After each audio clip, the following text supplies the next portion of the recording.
Alhamdulillah kita dapat lanjutkan kajian fikih tafsir dengan gilirannya itu di akhir bulan. Tapi kok yang karena kemarin kita belum menyelesaikan secara utuh penjelasan tentang perawatan bayi. Kemarin kita sudah praktek dari awal sampai menyolati mayit. Sekarang saya lanjutkan beberapa detail yang kemarin tidak sempat dibahas secara tuntas. Yang pertama, kemarin ada pertanyaan ini, kalau mayit kapan itu boleh tidak ada jahitan? Ya, begini. Jadi kain kapan itu kalau laki-laki, kalau perempuan dulu. Kalau perempuan berapa lapis? 5 total ya. Salah satunya ada gamis, baju burung. Ada jahitannya kan? Ada. Doa. Bagaimana gamis tidak ada jahitannya? Disuai. Gamis itu baju. Gamis itu baju burung. Itu yang dijahit biasa. Kalau laki-laki kan tidak. Tapi ada ketentuan begini. Kalau mau lebih sempurna lagi, maka laki-laki itu juga 5. 3 lembar tambah apa? Tambah gamis dan imamah, sorban. Jadi laki-laki juga sama, bisa diperlakukan seperti itu, tambah gamis, baju, sorban. Yaitu jahit. Nah, terus yang nggak boleh itu gimana? Yang nggak boleh itu kalau orangnya ihram. Orangnya sedang ihram, orang ihram laki-laki itu nggak boleh pakai jahitan. Sehingga kapannya pun tidak boleh pakai jahitan. Jadi itu larangan itu khusus untuk orang ihram. Kalau nggak ihram, nggak sedang melakukan ibadah haji atau umroh, meninggal biasa, maka ya kainnya kain biasa. Gitu. Jadi boleh, soalnya boleh. Cuma tidak lupa saja di kalangan kita. Itu kan berarti tidak boleh. Gitu. Maka jadi tidak apa-apa. Tidak apa-apa ada jahitan. Nah, yang mungkin juga jadi salah paham ketika ada orang yang menyamakan kain kapan dengan kain ihram. Kalau kain ihram kan sama satu lembar gitu kan. Ya, yaitu berkunjung ke Allah ya, haji dan umroh pakai satu lembar. Nah, ya benar. Itu ihram. Tapi kalau meninggal itu tidak. Tujuannya untuk membungkus, bukan untuk seperti itu. Karena itu kapan itu boleh memakai jahitan karena tidak ihram, boleh memakai warna yang berbeda dari biasanya. Gak pakai putih boleh saja, bebas. Kainnya jenis kain apa boleh, kecuali kain sutra. Kalau kain sutra tak boleh laki-laki, tak boleh. Jenazah laki-laki tak boleh pakai kain sutra, karena selama hidup dia tak boleh. Jadi intinya apa yang boleh digunakan sebagai kapan adalah bahan yang boleh digunakan selama dia hidup. Pokoknya masih hidup boleh, berarti boleh. Gitu. Nah, kemudian apa lagi kemarin? Nah, soal ini sesudah kuburan itu ditutup ya. Kita sudah bahas bentuk kuburan kemarin ada berapa? 3. Yang syar'i itu ada 2 nama. Yang pertama adalah lahat. Itu satu model begini, terus kemudian terowak begini ya. Itu lahat. Yang kedua adalah syab. Dua ini saja.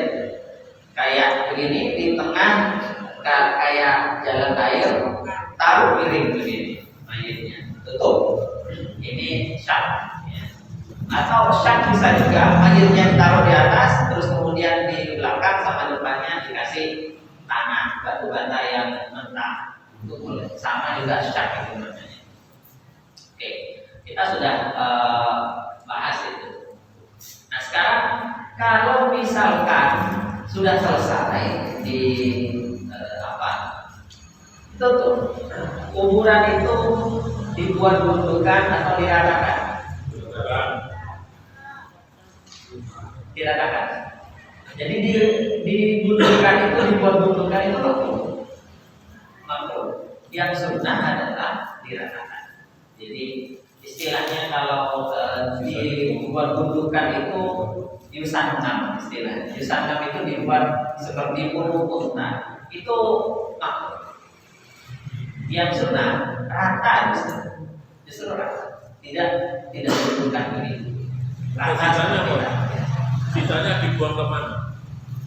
Disingkirkan. Mempengaruhi makam tetangga. Tempat lain, iya betul. Ditaruh di tempat lain. Cuman masalahnya kenapa ini kok tidak dipraktekkan? Sebenarnya masalah teknis. Orang biar gak kerja 2 kali. Oke kan? Jadi ketika biar gak usah pindah ke jauhnya, langsung tumpuk saja terus begini. Begini. Ada tujuannya Pak. Tujuannya apabila selisihnya dimakan rayap kan ambles merata saja. Ya itu nomor 2. Memang disediakan buat ambles. Padahal kuburan ambles itu salah. Kita sudah bahas. Kuburan ambles itu salah. Berarti desain yang salah. Seharusnya kuburan itu didesain meskipun sudah dimakan rayap, tidak ada amblesnya. Hanya sedikit saja. Jadi kalau pakai metode yang benar, lahat sama syak itu ya dan naruh hanya lebih segini mungkin satu lubang begini saja kan. Ini tanah sedikit masih rata sedikit. Nah, harusnya begitu. Tetapi karena memang salah metode, akhirnya ada masalah kelebihan tanah dan terus kemudian kelebihan tanahnya sengaja taruh di atas supaya kalau ambles bisa rata. Nah ini sebenarnya pendekatan yang tidak tepat ya. Karena mayit itu tidak boleh secara sengaja langsung itu timbun tanah, itu tidak boleh. Baik ini ditimbun tanah langsung atau direncanakan untuk di masa depan. Jadi kan direncanakan seolah-olah itu agak direncanakan. Ini nanti ada usaha yang harus dibiarkan saja gitu. Ya. Jadi yang betul-betul sesuai aturan syar'i fikih ya begitu. Nah ini tidak lumrah memang, sehingga kita perlu edukasi pelan-pelan. Kaget kalau dikasih tahu langsung agak kaget. Saya kapan hari kemarin saya ikut pengukuran tetangga, tapi ya tetap aja seperti itu. Ya seperti biasa pakai jor-joran, dan itu makruh ya. Pakai jor-joran itu kalau di tanah pribadi makruh. Kalau di tanah umum sambalan yang gratisan itu haram. Pakai jor-joran. Dan saya lihat jarak dari atas. Jadi ini liang. Yang ini apa namanya? Selisih kalau di sini ya. siram. Nah, ini jarak ujungnya ini ke atas. Ini ternyata hanya mungkin hanya ini 40 cm atau 50 cm. 40-an saja. Sedikit sekali segini. Sudah. Berarti kan lubang dari lubang kubur dengan atas itu kan tinggal segini. Tinggal 2 jengkal saja. Ya, tapi dari mana? Ya, sudah begitu. Mau suruh gali lagi agak mungkin. Ya sudah.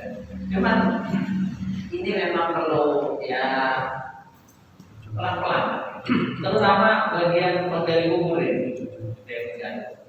Dan karena ini berat, harus nambahin kedalaman, ya itu nanti ya otomatis bayarannya harus ditambah. Karena kerja lebih dari biasa. Ya, oke, seperti itu. Terkait dengan apa tadi yang biasa dilakukan selain laki-laki selain 3 lembar itu biasa kami buat brosur ada ini untuk cawan istilahnya dan ini semacam ini. Jadi 5, 3+2. Saya belum pernah praktekkan yang mungkin seperti itu. Itu tidak terlarang. Saya tidak pernah membaca bahwa nambah kayak gitu tidak boleh. Tetapi juga tidak diatur. Artinya kalau memang mau dari 3 lembar itu kurang dan mau lebih sempurna, bukan seperti roti, tetapi baju jubah itu dari kita jubah ya, jubah dari atas ke bawah. Itu yang bagus kalau memang mau disempurnakan. Laki-laki, kalau perempuan kan memang pakai seperti itu. Ya. Bagaimana dengan celana dalam? Celana dalam itu ada jahitannya. Tidak apa-apa. Tetapi yang sebenarnya bukan pakai celana dalam. Yang disunahkan itu menyumbat. Karena tidak ada hubungannya pakai celana dalam di situ. Kenapa? Kan? Ya itu disumbat saja. Gunanya disumbat ini lubangnya apa? Supaya tidak keluar najis. Waktu di sholat ini tetap suci. Itu saja sebenarnya. Karena kalau ada najis, maka najis itu tidak bisa disolatkan. Jadi misal pakai popok pampers, pakai pampers. Kemudian itu keluar kotoran. Sesudah dirapikan begitu terus kemudian keluar kotoran. Gimana? Itu bisa disolatkan atau tidak? Tidak, karena bahwa najis barang itu tidak menyelesaikan masalah. Ada darah kemudian misalkan, kadang begitu beberapa menit keluar darah.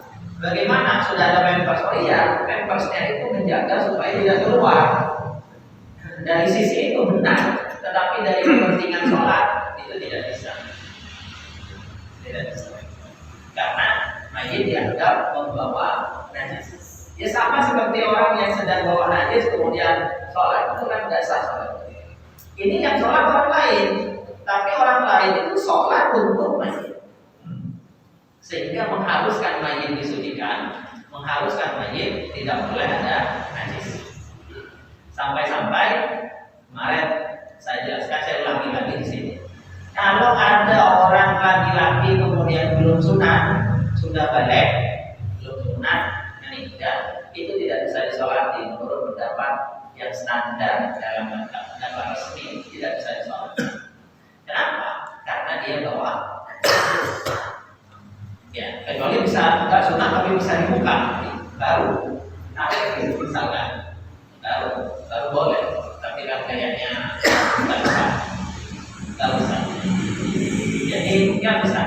Meskipun kemudian sebagai ulama Imam Ar-Razi mengatakan ya daripada malu untuk menutup aib, nggak usah, ditayamumi kemudian nggak apa-apa disolati supaya tak malu. Ya, ini pendapat sebagian ulama, tetapi pendapat resmi tidak demikian. Oke, berarti gini Ustaz Jauh. Pada saat pemandian, kemudian yang terakhir kita keringkan untuk menjaga hal yang tidak diinginkan, termasuk keluarnya najis dan sebagainya, kita subah saat itu nggak apa saja. Dan memang saja. Nah, jadi kita subah pada saat itu, kemudian kita perkirakan sudah tidak akan terjadi, kemudian kita bawa ke ini Ya, tempat apa ya? Tempat. Ya, memang saat itu yang paling besar. Kalau tidak saat itu, maka sewaktu mau dikafani. Dan biasanya kan kalau di bawah itu masih bersih, masih suci, nggak keluar apa-apa.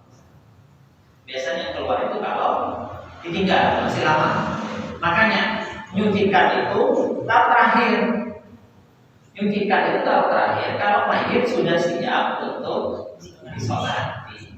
Jangan disucikan dulu, terus kemudian masih nunggu siapa datang, gitu, ditaruh. Nah, jadi kalau masih nunggu-nunggu itu mayit jangan diapa-apakan, taruh saja.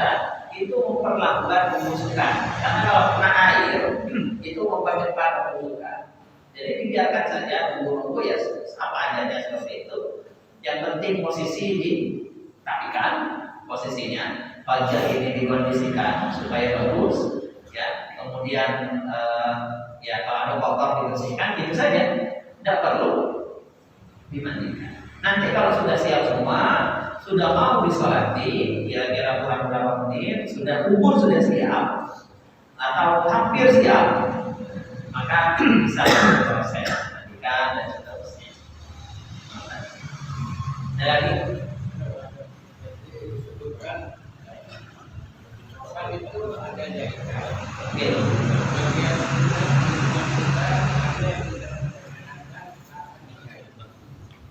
Maka dari itu kurang lebar apa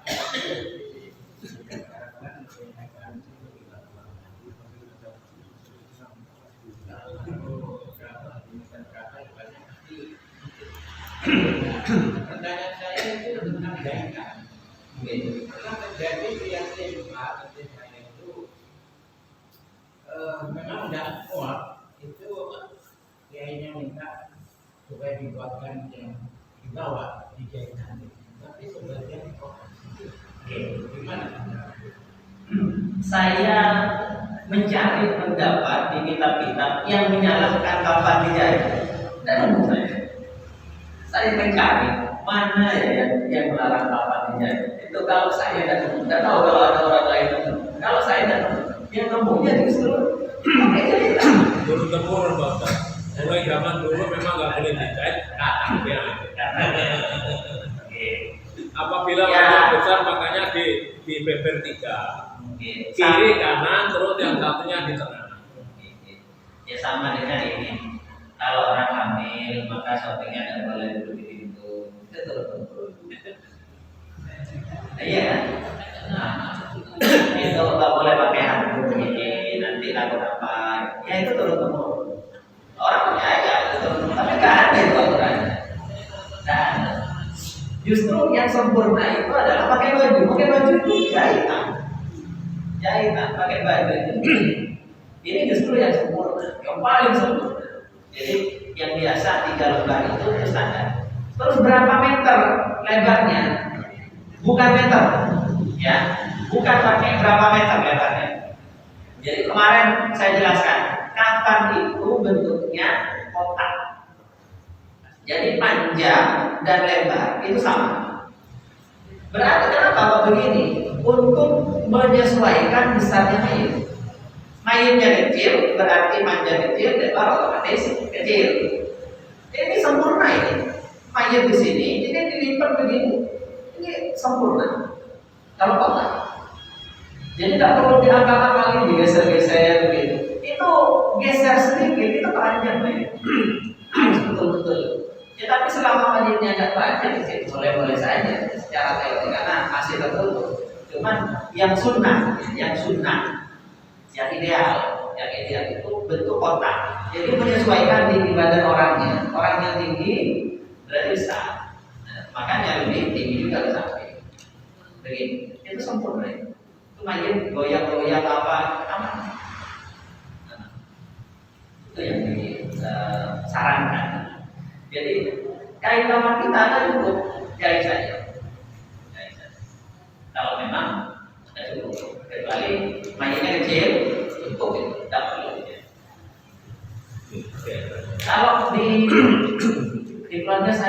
dijahit semua. Saya biasa kalau di keluarga saya. Malah dari dulu dijahit. Loh saya masalahnya kain itu kan lebar kain itu kan kecil. Lebar kain segini, jadi panjangnya kan panjang. Kita bisa memotong berukur panjang, gitu. Sehingga dikatakan 3 lembar itu ya ini 1, 2, 3, kemudian tidak dijahit tapi disusun. Itu kebiasaan kita. Ini teknisnya gimana Ustaz? Kalau misalnya harus dijahit dari ketiga lembar itu Ustaz? Begini, jadi kain pertama, ya. Jadi yang dimaksud 3 lembar 3 lembar.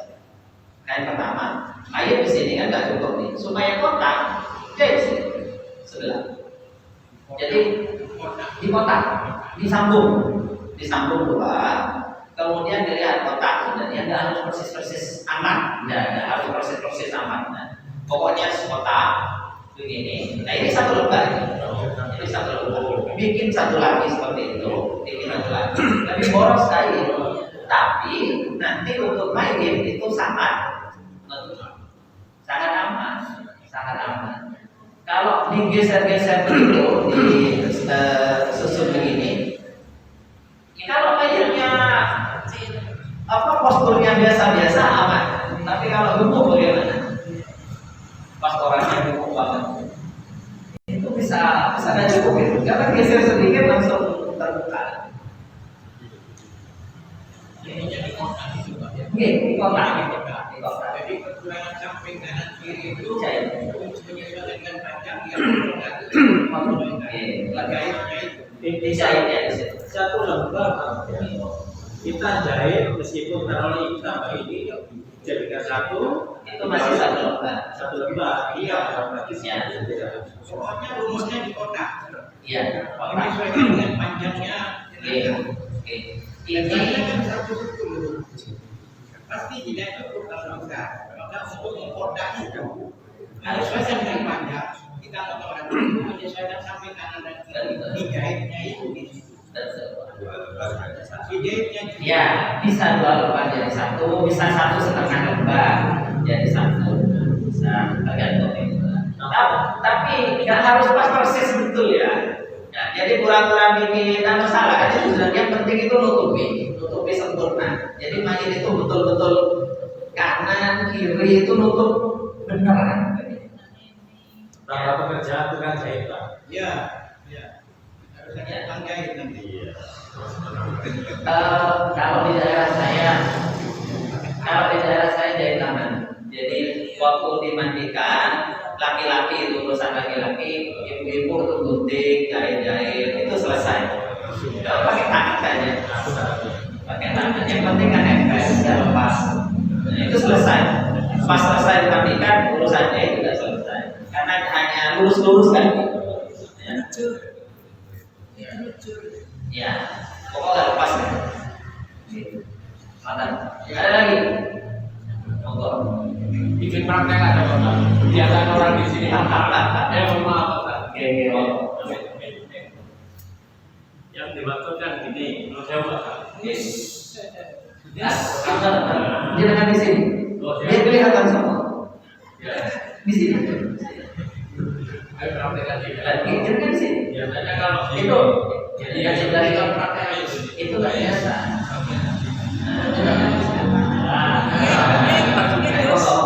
Biasanya kan ukurannya besar kan ini di bawah tambahnya ukurannya panjang. Ini bajunya ya. Nah ini yang di tengahnya ini ya. Bajunya. Oh jadi Ini baru ini sebelumnya kalau yang di sini menggunakan CD itu. CD ini diketok dilebarkan sini.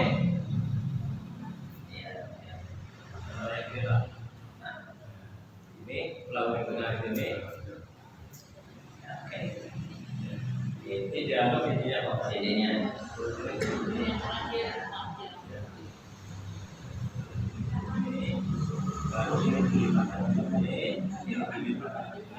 terus tengahnya tiga dalam sana atau tiga kita tidak Iya. Iya, saya paham pertanyaan. Saya tahu. Cuman masalahnya dengan sini ini masalahnya di contohnya tisu ini sudah kotak. Makanya dulu prakteknya jalan kan cukup dan tisunya sudah kotak. Disusun 3. Kalau dilipat begini nanti akan beda. Nah, ini kan. Nah, ini ketika begini kan lebih kecil. Akhirnya ya oke bisa kita rokoknya tadi, rokoknya tetap bisa, tetapi tidak akan terlalu sempurna. Kan dilipat ke sini lalu dari jauh, tapi selisih begini sedikit. Oke, ini karena memang banyak. Kalau tadi prakteknya jalan tisunya sudah kotak, ya itu satu. Jadi boleh kan seperti itu boleh, nggak apa-apa selama muat dalam arti hanya betul-betul tertutupi, semuanya itu tertutupi, disolatin tertutupi semua. Ya itu boleh saja. Tetapi yang bagus itu kotak. Kenapa? Karena akan lebih tutup lagi. Itu yang dimaksud. Oke. Assalamualaikum warahmatullahi wabarakatuh. Waalaikumsalam. Ini tentang penanganan masalah jenazah yang dari korban kebakaran. Bagus. Masalahnya apa? Tadi kaitannya dengan najis tadi. Nah, itu cara penanganannya bagaimana? Itu yang pertama. Yang kedua lagi yang kedua perbedaan apabila sedang melaksanakan perang itu nanti perawatannya itu yang syahid yang nanti kena dulu ya. Terus tapi kalau yang nanti sakit perbedaannya penanganannya gimana? Mati sakit itu.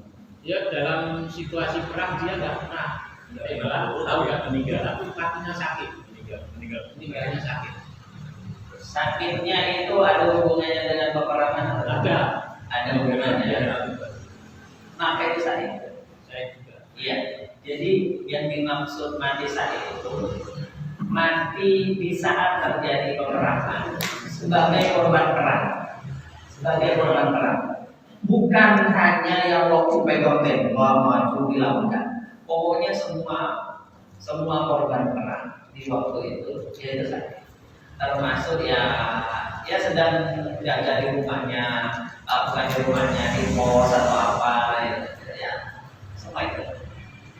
Pokoknya sedang perang korban perang. Itu saya. Terus tapi yang pertama yang saya tanyakan penanganan dari korban kebakaran. Oh iya. Kalau korban kebakaran itu lumrahnya tidak bisa dimandikan. Ya kan? Jadi lihat dulu korbannya. Ini masih memungkinkan dimandikan atau tidak? Kalau tidak total, masih bisa dimandikan. Ini kan hancur. Tapi kalau sudah gosong sebadan itu kalau dimandikan kotor karena matang, dipegang itu lepas itu. Ya, nggak boleh dimandikan. Gimana cara ditayamumi? Berarti pakai debu, kemudian begini pelan-pelan saja, yang penting kena. Nah, ini nggak akan rusak ya. Pelan-pelan, terus buka tangannya, sudah selesai, sudah kapani.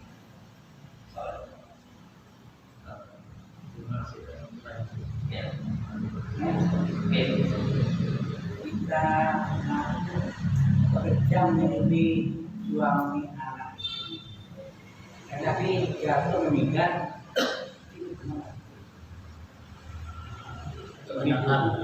Nanti kenapa? Menghidupi Anak istri mati biasa. Bukan mati saya, mati biasa. Ya kecelakaan, sama seperti mati.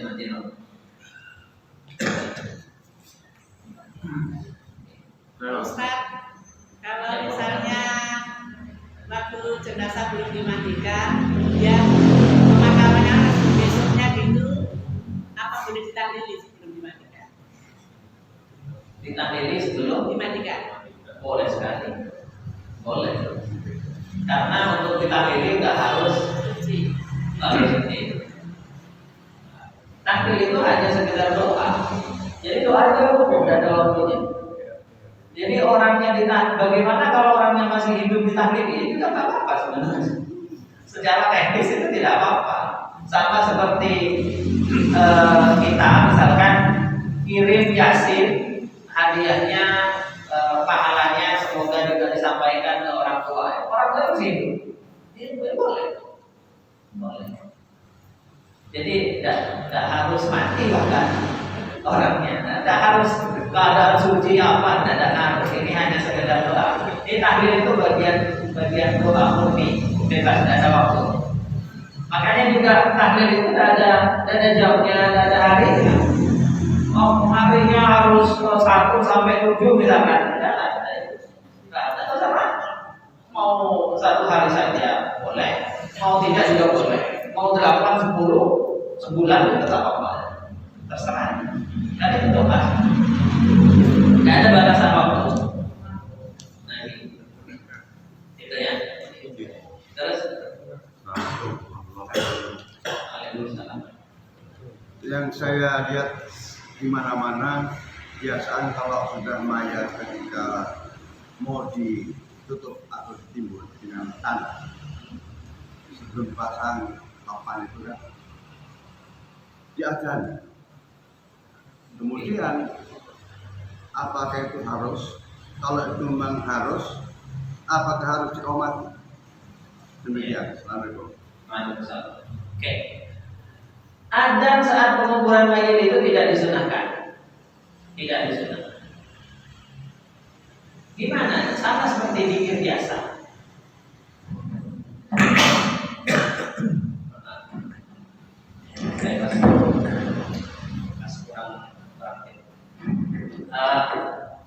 Jadi adzan saat penguburan mayit itu tidak disunahkan. Gak ada itu aturan dalam 4 mazhab. Sunnah adzan sebelum mayit ditutup kuburannya itu tidak ada satu pun. Cuman begini, ada sebagian ulama, sebagian saja. Ini bukan pendapat resmi mazhab 4, bukan. Hanya sebagian ulama yang kemudian berfatwa. Dia punya pikiran bahwa mayit ini mau pindah alam. Karena orang dilahirkan, baru dilahirkan itu pindah alam, itu diadani, maka sebaiknya mayit yang mau pindah alam lagi diadani juga. Jadi dia mengkiaskan, menyamakan dengan orang baru lahir. Kalau orang baru lahir, benar dia tadi sunnah. Kalau mau meninggal, tidak ada yang tidak sunnah. Tapi ada sebagian ulama yang kemudian mengkiaskan ini karena sama-sama mau pindah alam. Alasan pertama. Alasan kedua, dia mau pergi, terus disamakan dengan orang safar.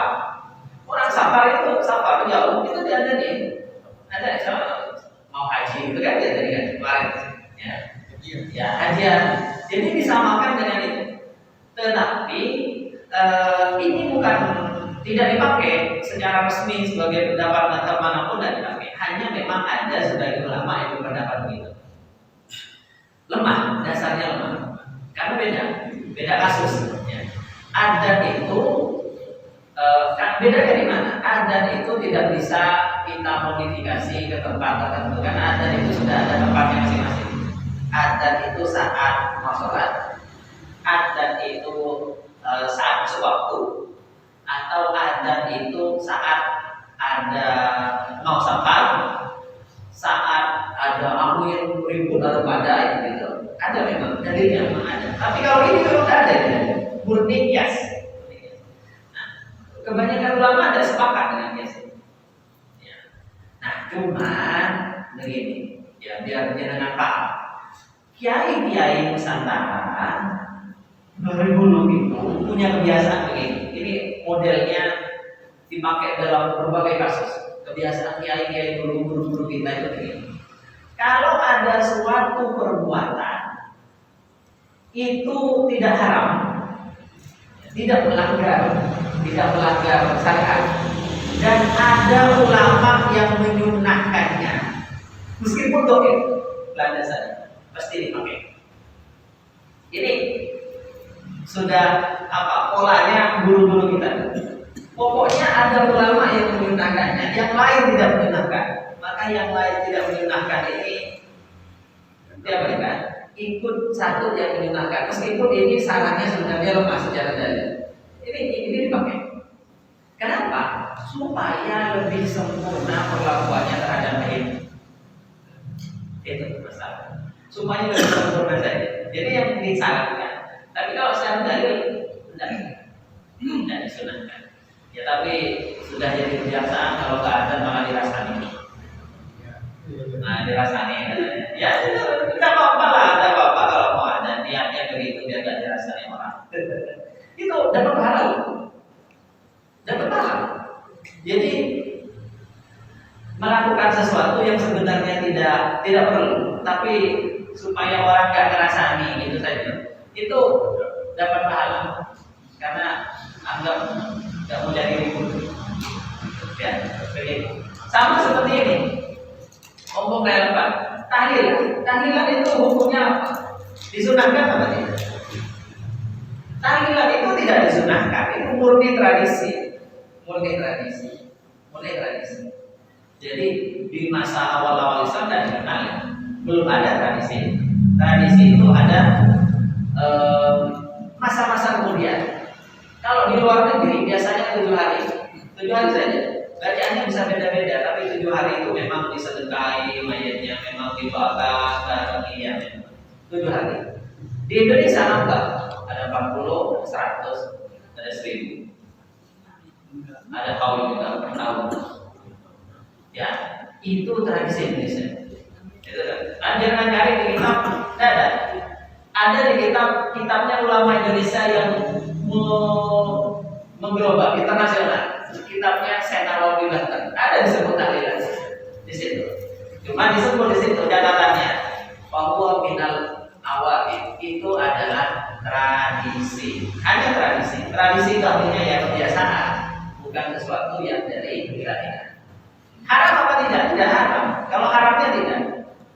Kecuali bisa haram tapi bisa haram.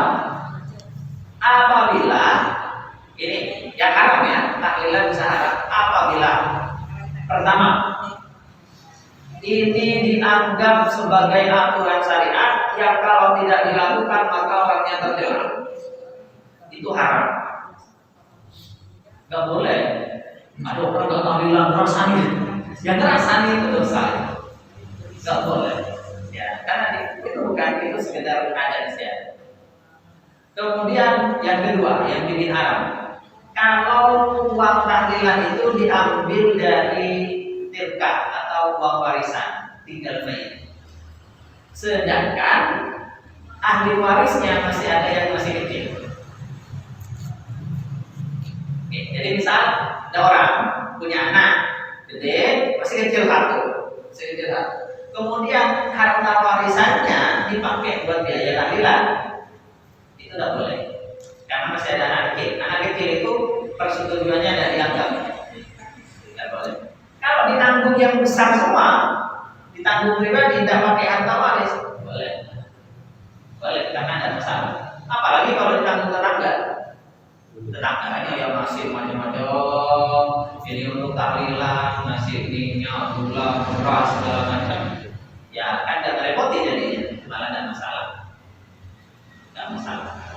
Oke. Terus komatnya itu gimana, Bos? Kenapa? Pas sampai komatnya itu gimana? Sampai kadang habis adzan masih komat. Paket kan satu paket gitu ya. Oke, itu tambahan lagi. Adzan itu sudah tambahan, komat tambahan di atas tambahan. Tidak perlu, Pak ya. Sebenarnya tidak perlu.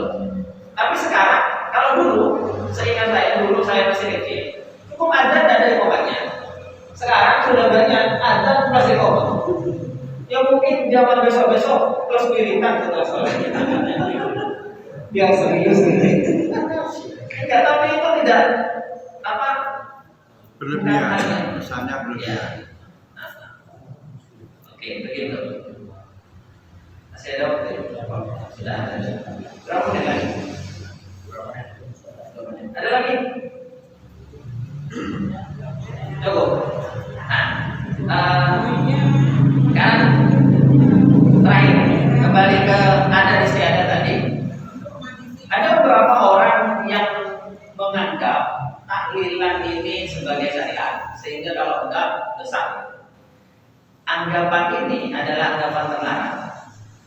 Sehingga kalau ada orang yang bilang itu bid'ah, kalau keyakinannya begitu, maka benar yang bilang bid'ah. Tapi kalau enggak, ya ini sekedar saya mau mendekati orang tua saya, enggak pakai harta warisan, memang saya yang mau mendekati. Maka itu tidak masalah, karena sedekah itu umum. Sedekah itu umum, bebas kapanpun, dimanapun, bebas. Orang sesudah mati, sudah lama matinya terserah. Itu masuk dari umum, maka itu bebas. Cuma begini, jangan sampai tradisi ini jadi menyusahkan. Artinya kalau ada orang nggak mampu, nggak usah. Nanti utang itu kasihan. Dan belum lagi masih ada banyak daerah yang ketika orang meninggal di beberapa tempat orang meninggal, tetangganya pada sibuk semua kalau menjalan, dan bisa bantu. Akhirnya yang orang sudah meninggal, keluarganya sudah bersedih, terpaksa harus masak sekian banyak untuk orang-orang yang tahlilan.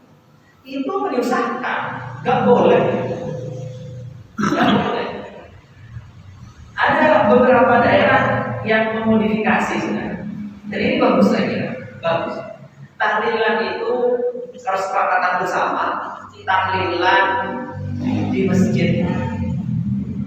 Ya, tahlilan di masjid setelah sholat maghrib, tahlilan bareng keluarganya ya kosong, anda perlu apa-apa. Kalau mau ngasih paling cukup air aqua 1 kardus. Ya.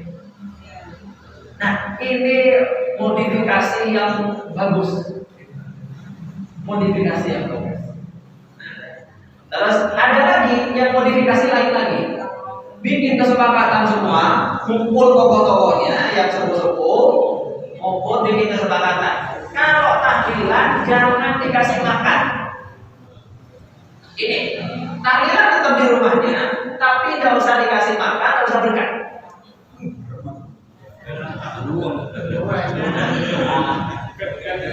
Nah, kalau pertanyaannya nggak ada yang datang, berarti yang datang itu karena makan. Kalau yang datang karena dari makan, maka itu haram. Kenapa? Memperumit ahlul musibah, menyusahkan orang sudah kehilangan keluarganya harus dipaksa diadakan makan. Nah ini kalau ini jelas ini ada fatwanya di kitab, di banyak kitab ini, di banyak kitab. Salah satu yang eksplisit menjelaskan di kitab saya terangkan sedikit ini. Di kitab Fathul Mu'in, ya tapi yang Abu Thalib ini ada mufti Mekah namanya Sayyid Zaini Dahlan. Sayyid Zaini Dahlan ini adalah atas-atasnya kiai-kiai Nusantara, guru-guru di atas kiai Nusantara sekarang, pondok-pondok gede, termasuk saya, sangat saya di atas ini nyambung Sayyid Zaini Dahlan. Dan beliau itu ditanya, ada orang di beliau mufti Mekah, ada orang kemudian nanya pertanyaannya begini. Di tradisi kami, di masyarakat kami ada tradisi kalau orang meninggal, tetangganya ngumpul di rumah orang yang musibah, ahlul mayyit, ya, keluarga mayyit, atau ahlul musibah, bukan soal musibah, ahlul musibah. Di rumah ahlul musibah. Kemudian mereka ngobrol-ngobrol.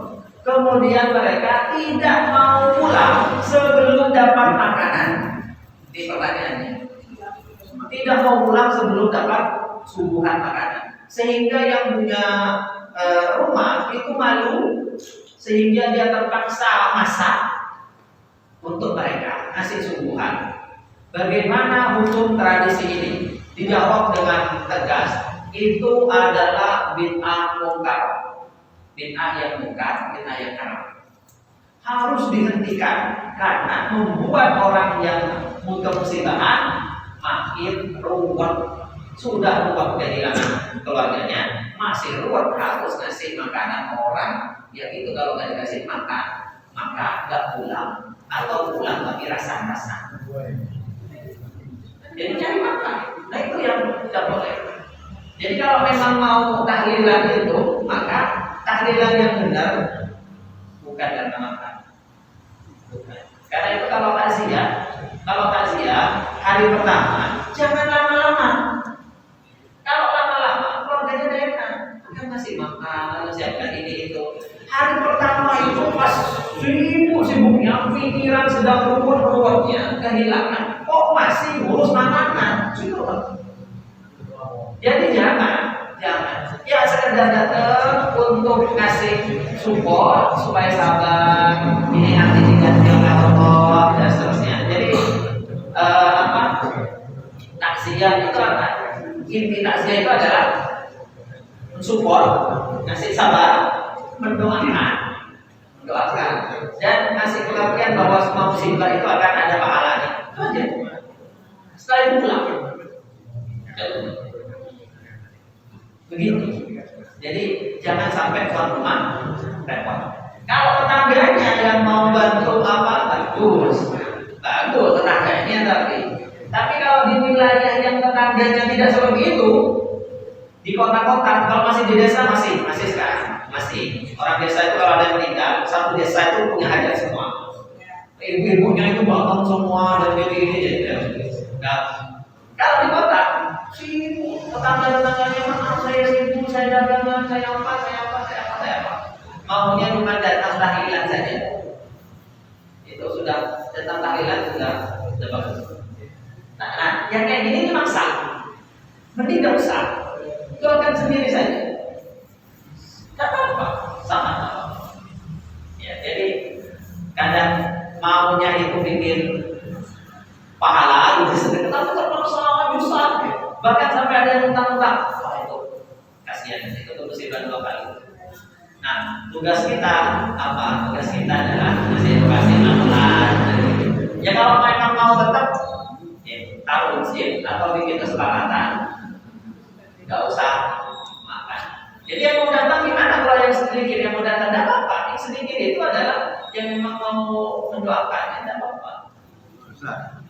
Tapi kadang tuan rumah itu di musibah. Sedekahnya untuk tuan rumah, sedekahnya untuk semayat. Gitu. Ya, kalau tuan rumah memang maunya begitu, memang tuan rumahnya sendiri tidak karena terpaksa, tidak apa-apa. Artinya tuan rumahnya memang mau sedekah. Ini memang untuk suami saya, ini untuk istri saya, ini untuk anak saya, untuk orang tua saya. Tidak apa-apa ini dari harta saya sendiri. Tidak masalah, saya mau melarang. Itu tidak melanggar kaidah satupun, kaidah saya satupun. Ya, oke. Baik, saya kira demikian dulu. Si banyak pertanyaan. Masih ada minggu depan. Minggu depan kita jadwalnya musim ini. Baik, demikian kita akhiri untuk malam besok. Alhamdulillah. Ambil gambarnya mau dipakai. Allah sudah ada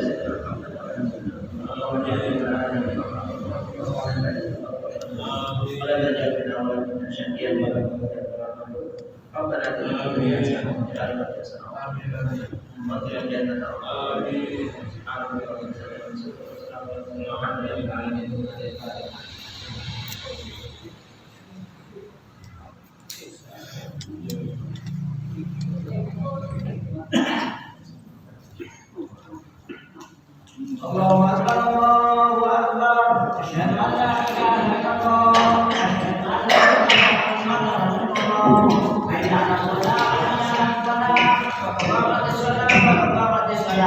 Allahu Akbar, Allahu Akbar.